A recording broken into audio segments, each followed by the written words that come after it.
Hi everyone, this is Shubhi Agarwal and welcome to another video. Today I'll be discussing news articles dated 20th September 2023. So the first article which I found that Modi government tables women's reservation bill in Lok Sabha. So this was one of the major highlights for today's newspaper. Uh, Narendra Modi government introduced the 128th Constitution Amendment Bill to reserve 33% seat for women in the Lok Sabha and state legislatures, delivering on poll promises made in 2014 and 19 elections, and taking forward an initiative that's been in the work for about 3 decades. The Nari Shakti Bandhan Adhiniyam or Women's Reservation Bill became the first item of the legislation to be introduced during the first session held in the India's new Parliament House. The move will, however, only take effect after a delimitation exercise and therefore won't be implemented in time for the next year's general elections. So one delimitation has to take place and then only the move can become functional.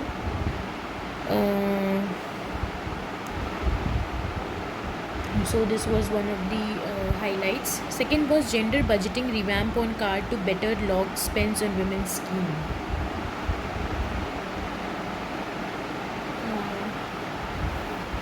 So India is considering a major change in the annual budget to better capture spending on gender equality and women's empowerment. This will entail a revamp in the gender budget statement. That's the part of the annual exercise.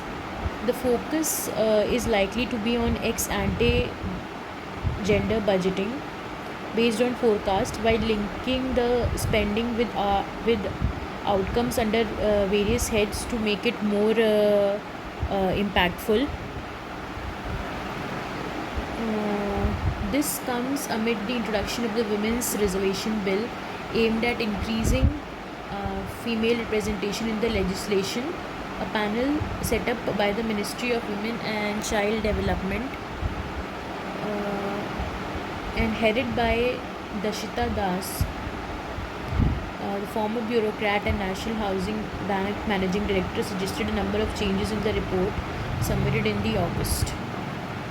Next is Modi leads ceremonial shift to the new parliament. So this was one of the major highlights. Old parliament has been named as Samvidhan Sadan.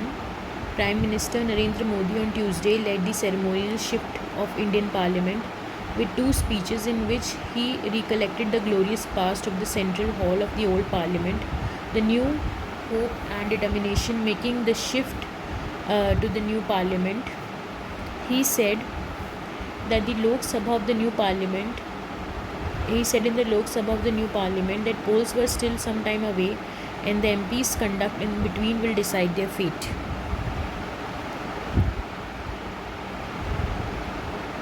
Next is Women Quota Bill once again puts spot on much delayed census 2021. Okay. So what happens is Nari Shakti Bandhan Adhiniyam 2023 has once again put the spotlight on much delayed decennial exercise census 2021. The Constitution Bill 2023 seeks to provide a 33% reservation to women in the Lok Sabha and assemblies that we have already discussed in the first article. However, the quota can come into force only by 2029 since it has to be implemented after the delimitation of the constituencies that will be conducted only after the next census, which is likely to be held after 2024 general elections.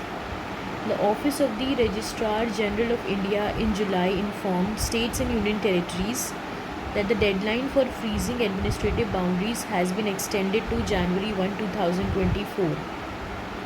With general elections only a few months away, the exercise is not possible in 2023 as the entire government machinery will be busy preparing for and holding elections across states and UTs.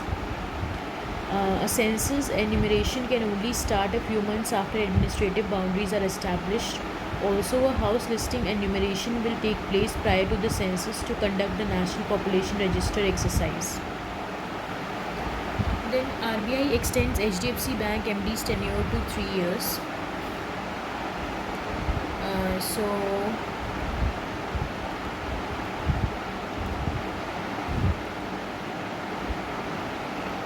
So RBI has extended HDFC Bank's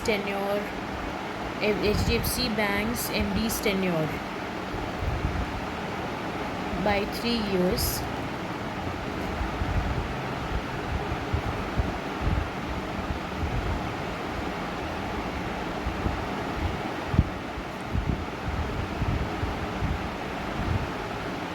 The country's biggest private sector lender, that is HDFC Bank, on Tuesday said that the Reserve Bank has approved the reappointment of its managing director, Shashidhar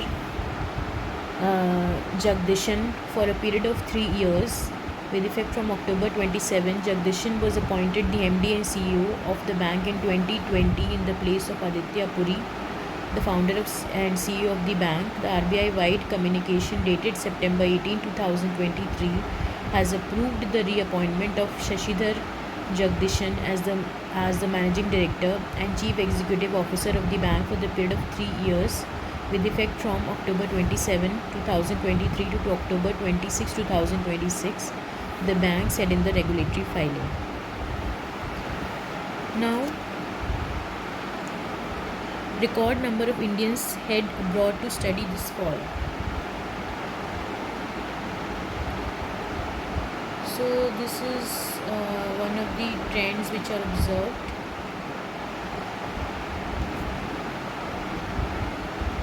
More Indian students are likely heading abroad than ever before, which is fueled by factors such as growing aspirations for foreign degree and career, spike in candidates from tier 2 to 3 cities, the foreign institutes stepping up focus on country with enhanced financial aid, scholarships, leading study abroad consultants, told ET.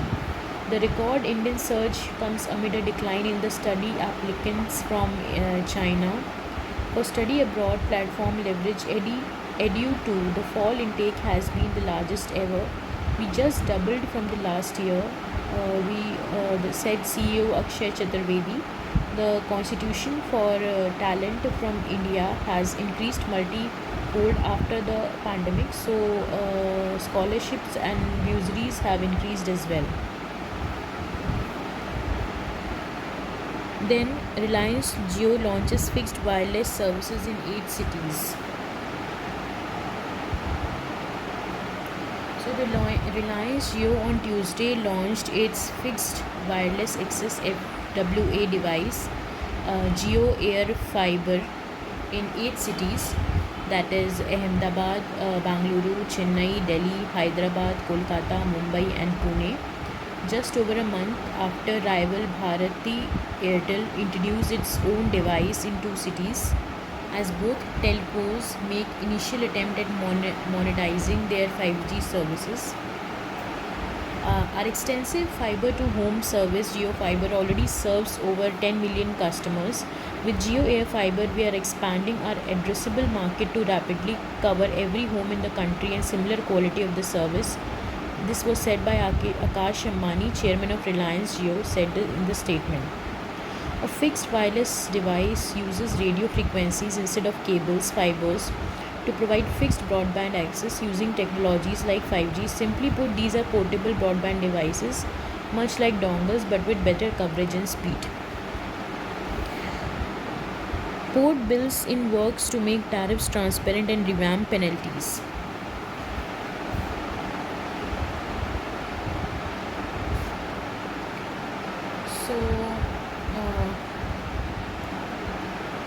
The Centre is working on the new legislative framework for the ports, which seeks to usher in transparency in port tariffs, revamp penalties for offences, and bring over 15 sets of rules replacing over 110 years old act. The proposed Indian Ports Bill 2023 to replace the Indian Port Act 1908 seeks to empower the Maritime States Development Council and promote integrated planning between states and centre with respect to port development. The new legislation will help better determine the port tariff. The definition of port tariff is being proposed to be made inclusive, and it will include multiple components such as port duties. Focus is on transparency and deregulation. Officials said under the existing laws, major ports are governed by the centre, while the non-major ones are under the control of the state. This control structure has been maintained in the new bill, but the central government can direct any port to adopt a mechanism for electronically integrating port-related data with centralized system as per the proposal. The new amendment has taken a middle path by watering down contentious provisions that seem to be impinge upon the rights of the state government, which were proposed in the earlier iteration. TRAI proposes over 50% cut in entry fee for telecom licenses.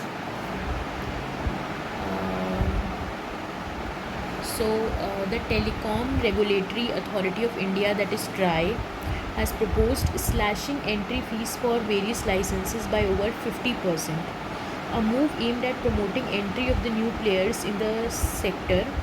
The authority, however, has proposed to continue with the practice of submitting bank guarantees for the various licenses, rejecting the telcos' calls to scrap them. All the three private telecom operators wanted the BG to be scrapped so that more working capital could be freed from expansion and mobile networks. The telcos has highlighted to TRAI that BG should be discontinued as they don't serve any purpose in securing the government revenues but add imposing cost on them.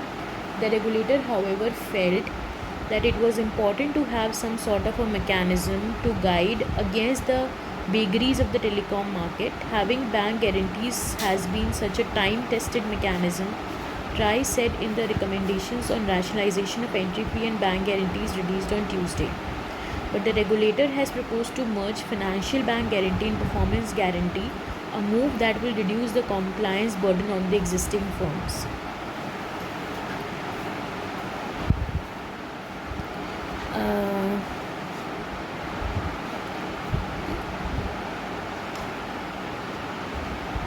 HC suggests age limit for the use of social media. So High Court has suggested the age for the use of social media. Hearing adjourned to Wednesday to decide on relief sought by X, the Karnataka High Court said on Tuesday that the government should consider setting the age limits for the social media users.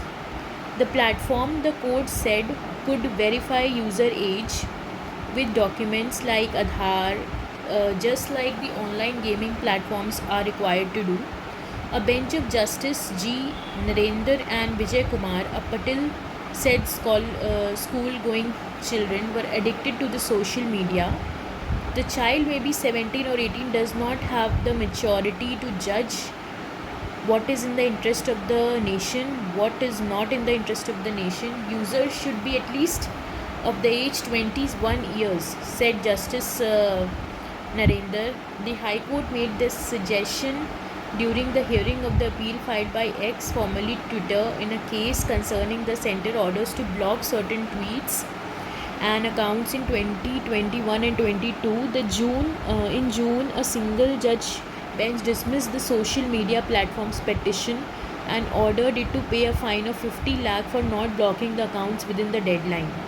A division bench of court stayed the order in August. The hearing has been adjourned until Wednesday. In 2022, Ministry of Electronics and Information Technology has ordered the company to block accounts supporting the Khalistan movement and that had allegedly spread misinformation about the farmers' agitation in 2023.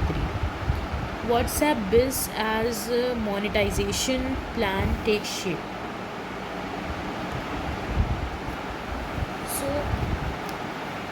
India is a key market for the monetization of the instant messaging platform, that is WhatsApp, with business messaging playing a key role. Meta India head Sandhya Devananda said this. The company is also focusing on launching features aimed at growing its ambitious Bet WhatsApp Pay in India.